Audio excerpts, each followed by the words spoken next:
2025년 10월 10일 이 한 줄의 전광석화 같은 소식은 한국 야구계를 강타하며 거대한 충격파를 일으켰습니다. 박준영 한화 이글스 입단 확정. 이는 단순한 선수 계약 발표가 아니었습니다. 그것은 두 번의 지명 실패, 끝없는 무명의 시간, 그리고 투수의 생명과도 같은 8인대 파열이라는 잔혹한 운명에 맞서 싸워 이겨낸 한 젊은 투수의 눈부신 불굴의 귀환 선언이었습니다. 그의 스토리는 이미 수많은 이들에게 잊히지 않는 서사로 각인되어 있습니다. 불꽃야구 트라이아웃에 처음 등장했을 때 그의 눈빛은 고통과 두려움 대신 실패를 관통하려는 강렬한 각오로 타올랐습니다.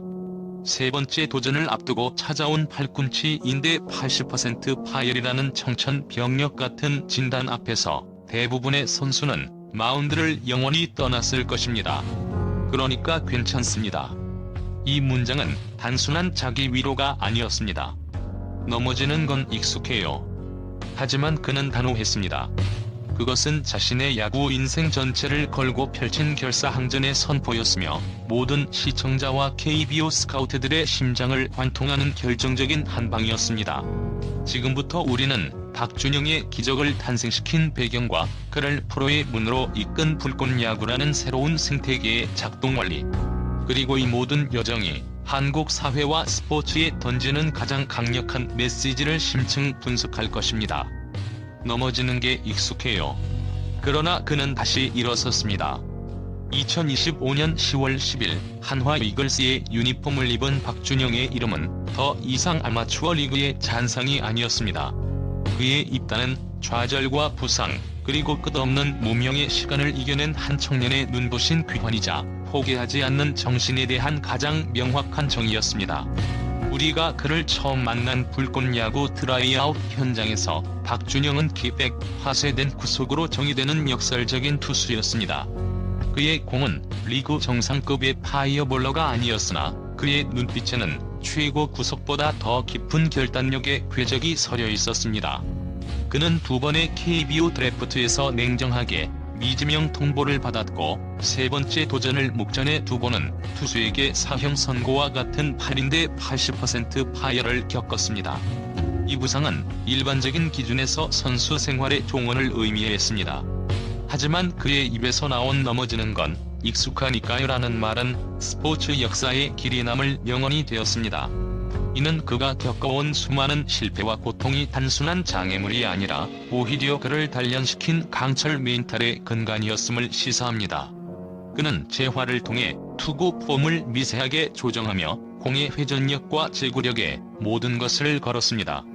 불꽃야구 첫 경기에서 유희관의 뒤를 이어 마운드에 오른 박준영은 두 이닝을 무실점으로 막아내며 자신의 스토리를 시작했습니다. 이어진 생중계 경기에서 비록 흔들리는 순간이 있었지만 그의 투지는 분명히 시청자의 기억 속에 데이터 이상으로 깊이 각인되었습니다. 그의 공이 빠르지 않음에도 불구하고 대중의 심장을 두드린 이유는 명확했습니다. 그의 야구는 기술적 숙련도를 넘어 인생의 내리막길을 스스로 뒤집어 기회로 만들어낸 불굴의 서사 그 자체였기 때문입니다. 박준영의 성공은 단순한 재능론을 넘어선 의지의 공학이었습니다. 그는 넘어질 때마다 자신의 약점을 분석하고 보강하는 전략적 사고를 보여주었고 이는 단순히 감성적인 드라마를 넘어선 냉철한 자기 혁신의 결과였음을 명심해야 합니다. 박준영의 입단은 단독적인 사건이 아닌 불꽃야구가 탄생시킨 세 번째이자 가장 드라마틱한 기적이었습니다. 그 이전에는 임상구와 김민범이라는 성공 사례가 있었습니다. 이들의 공통점은 모두 이 플랫폼을 통해 KBO 무대에 도달했다는 점이지만 주목해야 할 핵심은 그들이 걸어온 길이 서로 전혀 달랐다는 점입니다. 임상구는 KT 위즈의 4라운드 지명을 받은 정석적인 왕도를 걸었습니다. 그의 성공은 확실한 실력과 스카우터들의 전통적인 신뢰를 바탕으로 했습니다. 반면 김민범은 드래프트 당일 SSG 랜더스로부터 육성 선수 계약이라는 희망의 문을 전혀 다른 경로로 찾아왔습니다. 그리고 박준영은 드래프트 외면과 데이터상의 특출함이 부재했음에도 불구하고 오직 테스트 통과라는 가장 험난한 경로를 통해 한화 이글스의 유니폼을 거머쥐었습니다. 이 세 사람의 여정은 불꽃 야구가 단순한 감동 파리용 예능이 아니라 기회를 잃은 선수들에게 현실적이고 실질적인 두 번째 무대를 제공하는 플랫폼임을 강력하게 증명합니다. 여기서 핵심 질문은 왜 이 플랫폼은 기적을 반복할 수 있는가? 입니다. 답은 서사와 데이터의 철저한 병행에 있습니다. 불꽃 야구는 선수 개인의 절박한 스토리텔링을 활용하되 이를 투구 데이터, 멘탈 분석 지표, 그리고 실전 경험치로 냉철하게 검증합니다. 시청자와 KBO 스카우터들은 이제 단순히 감정적으로 응원하는 것을 넘어 성장하는 스카우터의 시선으로 경기를 지켜봅니다. 박준영의 경우 그의 8인대 파열후 재활 성공률 85%라는 지표는 그의 불굴의 서사에 현실적인 근거를 부여했습니다. 특히 주목할 점은 그의 재활 이후 멘탈 강도 지수가 불꽃 야구 리그 전체 평균을 15% 상회했다는 비공개 데이터입니다. 이는 그가 육체적 한계를 정신력으로 압도했음을 통계적으로 입증합니다. 이처럼 감동이 데이터로, 데이터가 신뢰로 치환되는 구조가 바로 임상구를 왕도로, 김민범을 희망으로, 박준영을 불굴의 상징으로 변화시킨 근원적인 힘입니다. 이 플랫폼은 감동을 증명 가능한 자산으로 전환하는 휴먼 자원 재창조 공정을 완벽하게 구축했습니다. 불꽃 야구가 KBO 프로야구의 실질적인 등용문으로 격상될 수 있었던 배경에는 그들이 구축한 철저하게 실전 중심의 시스템이 있습니다. 단순히 아마추어 선수들을 모아 경기를 치르는데 그치지 않고 그들의 잠재력과 서사에 진심으로 투자하는 시스템적 접근이 기적을 현실로 만들었습니다. 이 프로그램의 구조는 실제 프로 무대의 시뮬레이션에 가깝습니다. 정교하게 설계된 트라이아웃, 심도 있는 실전 평가, 프로 출신 멘토들이 주도하는 심화 훈련, 그리고 결정적으로 전국에 생중계되는 실전 경기는 선수들에게는 냉정한 테스트였고 팬들에게는 가장 흥미진진한 성장 드라마였습니다. 이 실전 환경은 선수들이 프로 무대에 진출했을 때 겪을 압박감 관리 능력과 불확실성 속에서의 일관성 유지 능력을 미리 검증하는 효과를 가져왔습니다. 핵심은 KBO 스카우트들이 불꽃 야구를 주목하기 시작한 이유에 있습니다. 이 플랫폼은 보여주기용 예능이 아니라 기록이 살아 숨 쉬는 리그였기 때문입니다. 파이팅 스윙 비율, 볼 스트라이크 비율 변화, 릴리스 포인트의 일관성, 타점 기여도, 위기 상황에서의 멘탈 관리 능력 등 프로 선수에게 요구되는 모든 데이터가 실시간으로 수집 및 분석되었습니다. 이 데이터는 선수의 이야기와 수치가 완벽하게 일치하는 구조를 완성했습니다. 특히 경기 중 루틴 일관성 지표는 박준영처럼 멘탈이 강한 선수들의 숨겨진 가치를 KBO 구단들에게 객관적으로 제시했습니다. 예컨대 박준영의 재활 후 투구 기록은 평균 구속은 낮지만 호심 패스트볼의 회전 효율이 리그 평균을 3% 상회한다는 분석을 제공했습니다. 이는 단순한 구속으로는 판단할 수 없는 그의 경쟁위를 데이터로 증명한 것입니다. 이처럼 신뢰할 수 있는 데이터가 공개되자 KBO 구단들은 더 이상 이 플랫폼을 외면할 수 없게 되었습니다. 불꽃 야구는 각기 다른 방식으로 KBO의 문을 열었지만 이 모든 경로의 출발점은 바로 정교한 시스템을 갖춘 불꽃 야구였습니다. 이 시스템은 단순한 재능 발견을 넘어 인생의 변곡점에서 최고 효율을 내는 인간 잠재력의 실험장으로 기능하고 있습니다. 박준영의 한화 이글스 있다는 단순한 개인의 성공을 넘어 우리 사회에 가장 강력한 울림을 주는 메시지를 던졌습니다. 그 메시지의 핵심은 바로 넘어지는 게 익숙하니까 괜찮습니다라는 겸손과 강인함이 공존하는 짧은 문장입니다. 이 문장은 이 시대의 청춘들에게 그리고 지금 이 순간 무너지고 있는 누군가에게 깊은 울림으로 남아 하나의 삶의 이정표가 되었습니다. 우리가 박준영의 이야기에 이토록 깊이 공감하는 이유는 그의 서사가 곧 우리 모두의 이야기이기 때문입니다. 모두가 오직 성공만을 향해 앞만 보고 달릴 때 누군가는 계속해서 넘어지고 외면당하고 좌절합니다.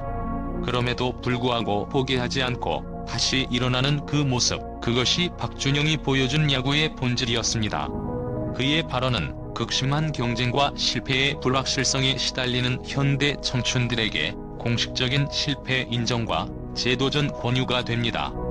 그의 진심은 수많은 이들에게 나의 좌절은 끝이 아니라 다음 시작의 준비 과정일 뿐이라는 심리적 안전망과 재도전의 동력을 제공했습니다. 어쩌면 박준영은 기술이나 완벽한 구위로 입단한 것이 아닙니다. 그는 용기로 입단했고 끈기로 유니폼을 얻었으며 진심으로 수많은 사람들의 마음을 사로잡았습니다. 이것이 바로 불꽃야구가 만들어낸 가장 위대한 성과입니다. 한 명의 선수를 키워낸 것이 아니라 실패에 익숙해진 한 사람을 다시 일으켜 세웠다는 것 말입니다. 그의 투구는 실패 면역을 형성하는 과정을 대중에게 생생하게 전달했습니다. 그의 성공은 단순한 성공담이 아닌 하나의 희망공학입니다. 실패가 두려워 도전을 망설이는 세상에서 어떻게 다시 일어설 수 있는지를 자신의 몸과 투구로 몸소 증명해낸 살아있는 매뉴얼이 된 것입니다. 박준영은 기술적 한계를 인정하면서도 멘탈 강점과 정교한 제구력에 집중하는 훈련을 통해 포기하지 않는 과정 자체가 가치 있다는 새로운 성공 방정식을 제시했습니다. 이는 획일화된 결과, 지상주의에 대한 강력한 반론이자 스포츠를 통해 사회적 치유를 이끌어내는 소셜 힐링의 전형입니다. 만약 이 프로그램이 없었다면 우리는 영원히 박준영이라는 불굴의 투지를 알지 못했을 것입니다. 그의 이야기는 지금도 야구를 포기하려는 누군가에게, 그리고 좌절에 힘들어하는 모든 이들에게 두 번째 기회의 실존적 가능성을 열어주었습니다. 공의 속도 때문이 아니라 그 안에 담긴 의지의 무게를 보기 위해서입니다. 우리는 그의 다음 투구를 기다립니다. 팬들은 더 이상 그의 150kmh 구속을 바라지 않습니다. 대신 그의 릴리스 포인트에 담긴 재활의 땀방울과 7년 무명의 무게를 읽습니다. 그의 공은 단순한 스포츠 장비가 아닌 인생에 압축된 선언입니다. 박준영은 이제 더 이상 아마추어의 무대가 아닌 한화 이글스라는 KBO의 가장 냉정한 마운드에 섰습니다. 육성 선수로 입단한 그에게 진짜 야구는 이제부터 시작입니다. 입단은 결승선이 아니라 더 치열하고 잔혹한 생존 경쟁의 출발선입니다. 육성 선수의 자리는 결코 안전하지 않습니다. 오히려 드래프트 지명 선수들보다 더 강도 높은 생존 경쟁이 그를 기다리고 있습니다. KBO 1군 등록의 문턱은 생각보다 높으며 육성 선수에게는 대개 4월 1일 육성 선수 등록 시점부터 최대 5월 말까지 단 2개월의 짧은 실질적인 평가 기간이 주어집니다. 이 기간 내에 구단의 믿음을 증명하지 못하면 곧바로 방출이라는 냉혹한 현실에 직면하게 됩니다. 그의 영입을 주도했던 스카우트들의 시선조차 이제 감동이 아닌 성과 지표에만 집중될 것입니다. 한화 이글스 내부 경쟁 상황을 고려할 때 투수진의 뎁스는 매우 두꺼워지고 있어 그의 1군 진입은 치열한 고지 점령 작전과 같습니다. 하지만 우리는 박준영이 또 한 번 우리의 예상을 넘어설 것이라 기대합니다. 왜냐하면 그는 늘 시작선이 비춰져 있었지만 누구보다 먼저 결승선에 닿으려는 불퇴전의 투지를 보여줬기 때문입니다.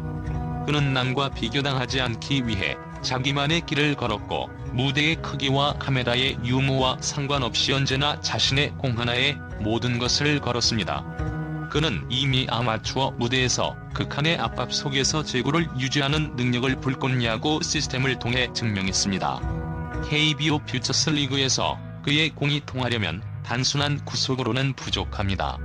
재활 후 호심 패스트볼의 평균 회전 효율 90%라는 불꽃야구 분석 자료가 증명하듯 그의 공은 낮은 구속에도 불구하고 타자들의 헛스윙을 유도하는 라이징 패스트볼의 특성을 가지고 있습니다. 그의 주 무기는 기술적 우위가 아닌 위기 상황에서 볼넷을 내주지 않고 반드시 승부를 걸어 삼진을 잡아내는 정신적 제구력에 있습니다. 프로야구 분석가들은 박준영의 KBO에서의 현실적인 역할을 롱릴리프 또는 상황별 스페셜리스트로 전망합니다. 그의 멘탈은 이미 1군 수준이다. 3에서 4이닝을 안정적으로 막아내며 불펜 소모를 줄여줄 수 있다면 한화에겐 훌륭한 숨겨진 카드가 될 것이다. 이 보고서 인용. 최고 구속이나 구종의 완벽함에서 부족할 수 있지만 그에게는 다른 누구도 가질 수 없는 강력한 무기가 있습니다. 프로의 마운드는 냉정하고 무자비하지만 그의 야구는 뜨겁고 진심으로 가득 차 있습니다. 바로 넘어지고도 다시 일어나는 능력입니다. 우리는 그가 다시 넘어질 수도 있음을 알고 있지만 동시에 그가 반드시 다시 일어설 것이라는 절대적인 믿음을 가지고 있습니다. 그의 이야기는 불꽃야구라는 선순환 생태계가 만들어낸 강력한 증명입니다. 선수들의 성공이 프로그램의 신뢰도를 높이고 그 신뢰도가 다시 구단들의 관심을 불러일으키며 결국 더 많은 재능과 스토리를 가진 유망주들이 이 플랫폼으로 유입되는 구조입니다. 2025년의 이 입단은 단순한 개인의 성공이 아니라 기회의 시스템이 검증된 순간이었습니다.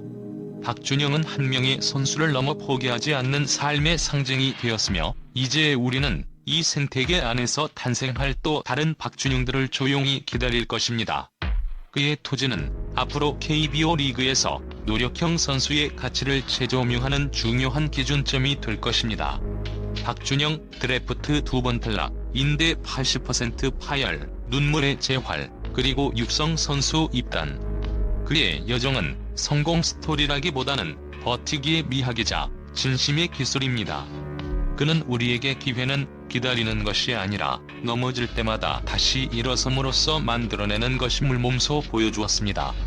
이 강력한 메시지는 야구뿐만 아니라 꿈이 멀게 느껴지고 노력이 외면당하는 우리 모두의 삶에 적용됩니다.